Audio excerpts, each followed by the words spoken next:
Language Learner Profiles in the Growth Mindset by Professor Peggy Marcy of California State University, San Bernardino. If we really believe teaching is about the student, then it sure would help to get to know students in deeper ways. What do you think about this statement from Emily Pwitz, the learning architect at Reschool, Colorado? For decades, instructors of ELL, ESL, and EFL have been encouraged to create a language learner profile of the students in their classroom. These profiles are similar to simplified ethnographies. Dr. Lynn Diaz-Rico presents a useful language learner profile worksheet in her textbook, A Course for Teaching English Learners. According to Dr. Diaz-Rico, learners do not acquire language in a vacuum. Teachers who are aware of these individual, psychological, and group, sociocultural factors are able to adapt instruction to meet individual needs so that each learner can achieve academic success. Key factors in a language learner's profile include the native language fluency and affection the individual has for their L1. There are other aspects of the learner's background, such as age, likes and dislikes, and general academic success. There are social-emotional psychological factors like self-esteem, motivation, and anxiety about classroom learning. Cognitive psychological factors include learning strategies that the student likes and uses, as well as their preferred cognitive learning style. The socio-cultural factors include family acculturation and family values, and all of these areas influence us. When filling out a learner profile, recognize that your good intention behind the exercise matters to the student. You don't need to be an expert with perfect answers. That's not your job. This is simply a teaching tool for you. It's okay and desirable to ask the student to do some self-assessing and assist you with the profile. This helps build learner autonomy and promote lifelong learning. Since you aren't an expert, go ahead and leave blank what you don't know. As you grow and as the student grows, you'll fill out more and more of the sections.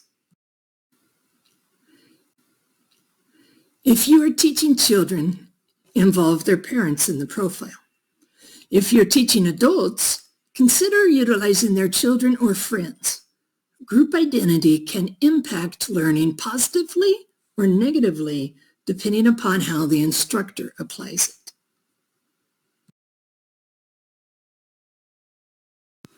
Creating a learner profile is meant for the teacher to use in order to differentiate instruction and increase understanding between the stakeholders. However, far too many instructors treat the profile like it is set in cement. Such teachers, knowingly or unknowingly, use the profile to judge the student. They tell themselves it's the student's fault he didn't pass the test. Or, I see from their failure at L1 fluency that they will never reach L2 fluency. Or, with a home life like theirs, no wonder they keep getting low scores. Instead, an instructor with a growth mindset will use the profile as a snapshot of where the student is now, but not where they will always be. It is also important to let the student know that any profile created is not meant to predict future success or limit their potential. Communicating to the learner concepts of a growth mindset will help them understand this better, and it will help students face adversities more positively.